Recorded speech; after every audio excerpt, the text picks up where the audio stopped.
AMC school બોર્ડનું વર્ષ 2026-27નું draft budget રજૂ કરાયું છે।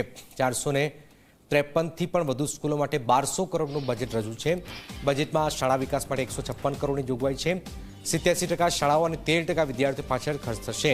લાઇબ્રેરી માટે 10 કરોડ અને સફાઈ માટે 2 કરોડ। શાળાઓમાં ગેમ ઝોન માટે 5 કરોડની જોગવાઈ। ગત વર્ષે 195 કરોડના વિકાસ કામોમાંથી 90% કામ પૂર્ણ થયા। આ વર્ષે શતાબ્દી 2.0ના ઉદ્દેશ પ્રમાણે કામ થઈ રહ્યા છે। નગર પ્રાથમિક સમિતિની 453 પૈકી 50 લાઇબ્રેરીને અદ્યતન પણ બનાવાશે। સેક્રેટરી શ્રી અરુણભાઈ પંડ્યા સાહેબ અને અમારા બોર્ડની સમક્ષ આજે 2026-27નું આ બજેટ ડ્રાફ્ટ બજેટ રજૂ કર્યું છે। આ ડ્રાફ્ટ બજેટ ઐતિહાસિક એટલા માટે કહેવાય કે શતાબ્દી પછીના વર્ષની અંદર 1200 કરોડનું બજેટ રજૂ કર્યું છે।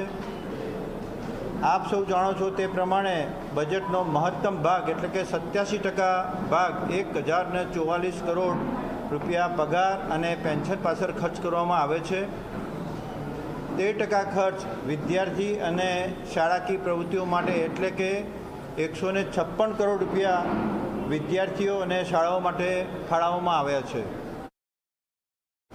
હવે માળખાકીય સુવિધાઓ જ્યારે કેન્દ્ર રાજ્ય અને અમદાવાદ મ્યુનિસિપલ કોર્પોરેશન દ્વારા પૂરી કરવામાં આવી છે ત્યારે આ વર્ષે અમારું ફોકસ જે બાકીની 353 શાળાઓ છે એ 353 શાળાઓને બેસ્ટ અનુભવ કરવા માટે નગર પ્રાથમિક શિક્ષણ સમિતિનું અમારું બોર્ડ પ્રયાસશીલ છે। ટીમ સ્કૂલ બોર્ડના સર્વે અધિકારી પદાધિકારીઓના માર્ગદર્શન થકી બાકીની શાળાઓ પણ બેસ્ટ બને એ માટેનો અમારો પ્રયાસ છે।